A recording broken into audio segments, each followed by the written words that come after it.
Hi, I'm AJ Kubani, and I founded a company called Telebrands in 1983. That's almost 30 years ago. And if you haven't heard of Telebrands, I'm going to tell you a little bit about Telebrands today. And if you're an inventor, I'm going to tell you how Telebrands and you can work together to make a big successful product, and hopefully you'll make a lot of money and we'll make some money. Telebrands is best known for creating the category as seen on TV, which you may have seen at most of the retail stores around the country. That little red logo, well, we created that. And it's become a very big business. In fact, in some of the retailers that you walk into, you know those aisle signs that have the categories of what's in the aisle? Some of those, like we see in the slide here, have the as seen on TV as a category. And we're very proud of the fact that we created that category. As seen on TV is a big business. In fact, billions of dollars of as seen on TV products are sold every year in virtually every country around the world. We had a very popular product, still selling very well, called the Pet Egg. We've already sold over 45 million units, and it keeps on selling. Well, I'll tell you what we do at Telebrands. We search high and low for great innovative products. And many of those products we develop ourselves in-house, but many products we license from everyday inventors. Everyday inventors come to us with their ideas, and if we like it, we'll work out a license agreement, which means that the inventor gets a royalty, we sell the product, and pay the inventor a royalty. And the way that works is after we sign a license agreement, we then test market the product by shooting a TV commercial, and if it's successful, then we go ahead and we roll it out on TV. You know, you've seen our products on TV all the time over the years, things like the Pet Egg, the Illuma Wallet, or Greenick, the old Brooklyn Lantern that's on TV now. But these are the types of products that we sell on TV. And then we launch the product into retail chains across the country, and after that in countries all around the world. If you haven't seen one of our commercials, here's an example of a recent hit. Have you got a drawer full of knives that are about as dull as a doorstop? Hi, Anthony Sullivan here for the Edge of Glory, the best knife sharpener money can buy. It's so precise, it'll turn this plastic credit card into a precision cutting instrument. The Edge of Glory is no ordinary knife sharpener. Its jewel-hardened teeth hone any blade to a razor's edge that'll put the bite back into your dullest knife. Tired of squashing tomatoes? Use the Edge of Glory to get perfect slices every time. It locks onto any smooth surface, then just draw the knife, and that old knife cuts like new and's ready for more. We took this plastic credit card and tried to cut a tomato. Nothing happens. But 1, 2, 3, 4... and now it's got an Edge of Glory that slices like magic. The Edge of Glory brings any knife back to life. It works on chef's knives, fillet knives, paring and peeling knives. I'm gonna put the Edge of Glory to the ultimate test and dull this knife using this grinder. It doesn't even have the power to cut this orange. Just run the knife through the Edge of Glory, 2, 3, 4, and bring a dull knife back to life. You could spend up to $160 on a knife sharpener, or you can get the Edge of Glory for just $10.99. But it gets even better. Call now and you'll get a complete 3-piece knife set with your order. Use them to cut, peel, dice, or fillet just about anything. They're a $20 value and they're yours free when you call. But we're still not done. If you order now, you can double this entire offer. That means you get 2 Edge of Glory sharpeners and 2 knife sets, a huge value, all for just $10.99. And remember, order now and find out about free shipping. And here's some of the U.S. retailers that we sell to. As you can see, most major retailers are on that list. Accounts like Walmart, Bed Bath & Beyond, Target, Family Dollar, Dollar General, Walgreens, CVS, virtually every retail chain in the country we sell to. It's quite amazing. That's over 100,000 retail doors. That means if we only sell 6 pieces per store, that's 600,000 pieces. So you can imagine the volume that we sell. And as I stated before, Telebrands also sells its products in over 100 countries around the world.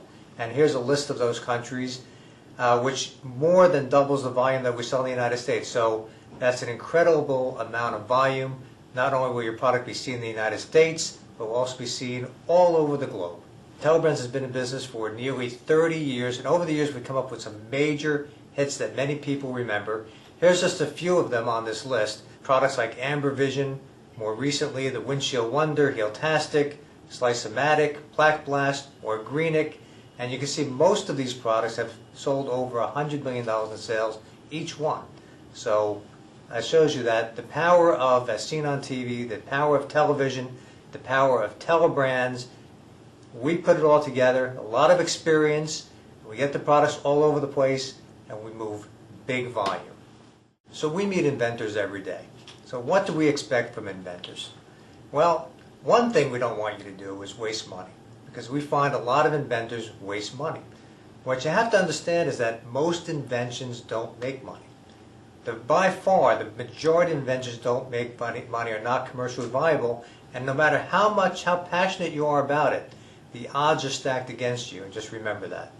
Other things we expect, products that meet DRTV attributes. We want inventors to Google their ideas to make sure that they're novel. We want them to come up with some design, doesn't have to be elaborate, just a basic design is good enough. Come up with a works-like prototype, provisional patent application, and you can see I put a couple of inventors on this slide as an example. The first one is Thomas Edison, the most famous inventor of all time.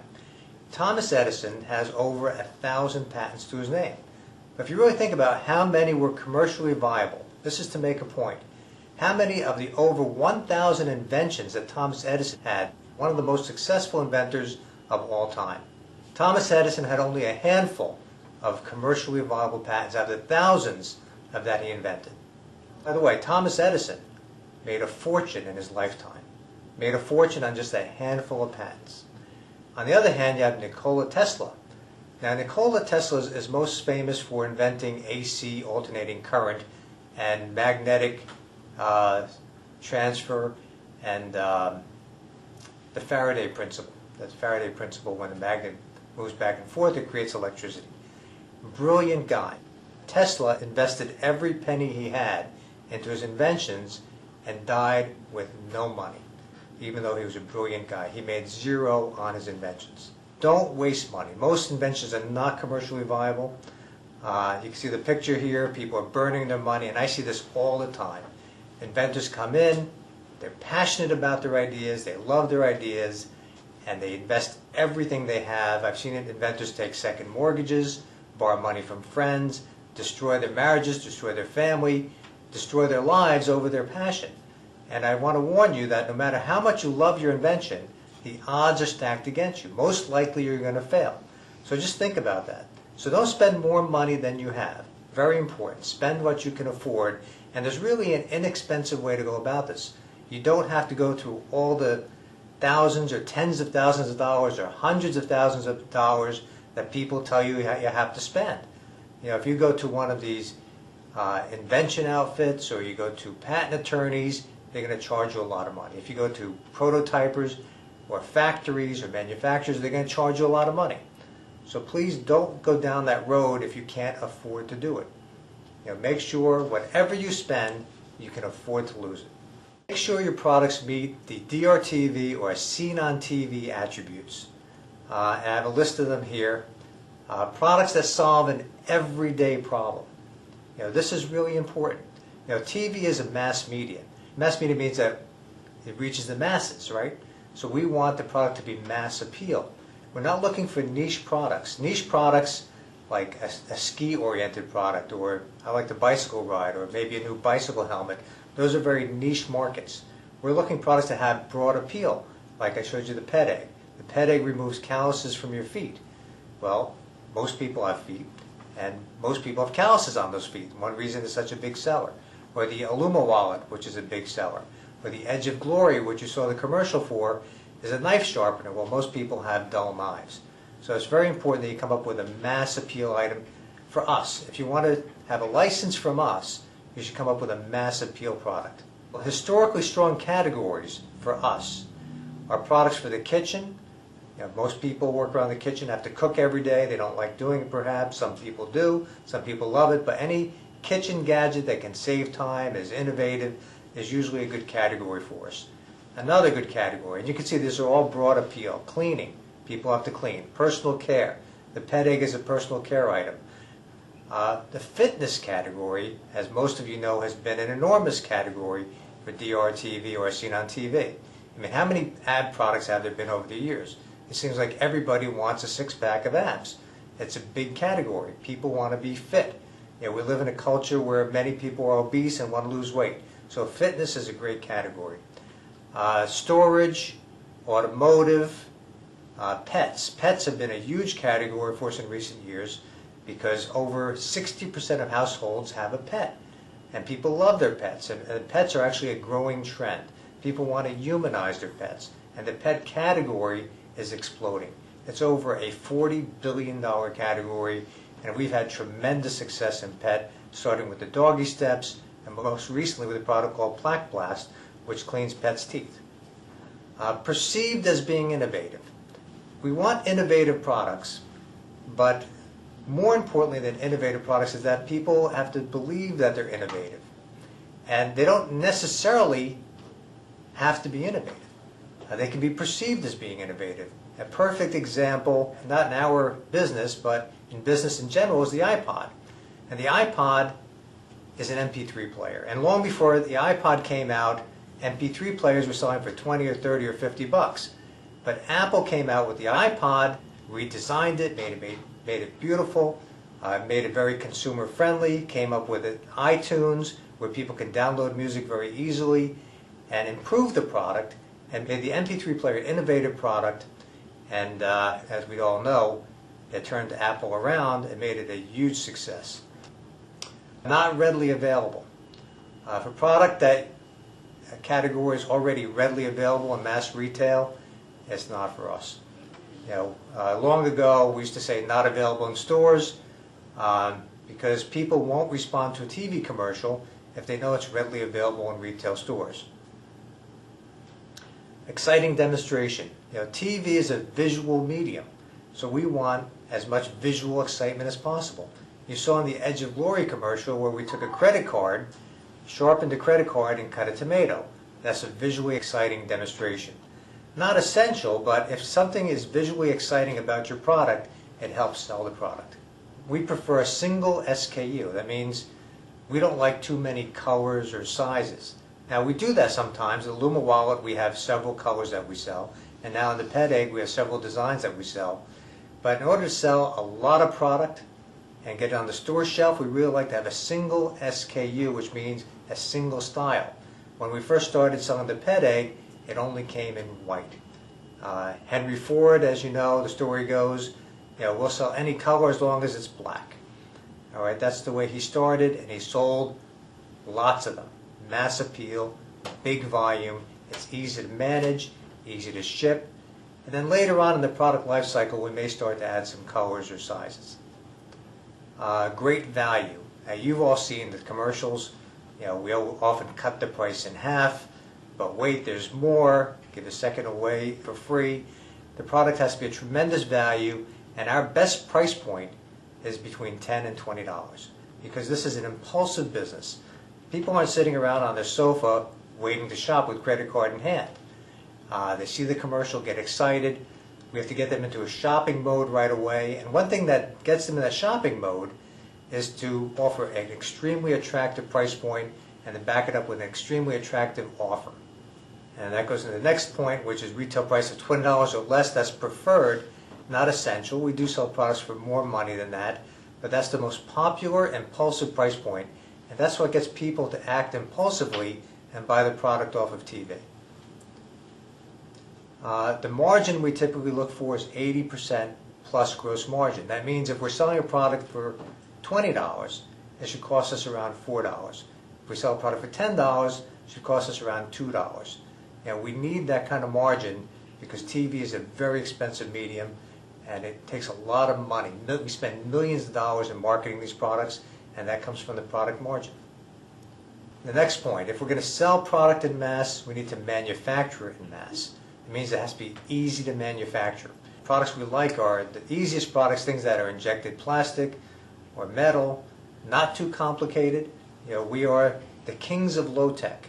We love low-tech products, but that's a great space to be in. Everyone else is focusing on high-tech, we focus on low-tech, and we do a great job. Easy to distribute. Smaller is better. Because the smaller it is, the more we can fit onto the store shelf. The more we can put on the store shelf, the more we're going to sell. It's that simple. Patent protection. Patent protection is preferred, not essential. Of course, if we have patent protection, it stops other people from getting in, but we move very fast. And usually by the time our competition catches up to us, we've already saturated the marketplace and there's no room for competitors to get in. Google. Now, one thing I do is encourage inventors to look on Google. The moment they come up with an idea, search Google and see if someone else has come up with it already. Most of the time, the product exists already. I can't tell you how many times inventors have come to us with an idea and we Google it and say, well, there it is. You know, it happens all the time. So please Google your idea. The first thing you could do, you could probably save a lot of time and energy if you just Google your idea. You don't have to go to a product design firm. And if we really like a product idea, we'll design it. All right? But if you're really inclined to design something and you have a great idea for design, then design it yourself. But again, you don't have to spend a lot of money.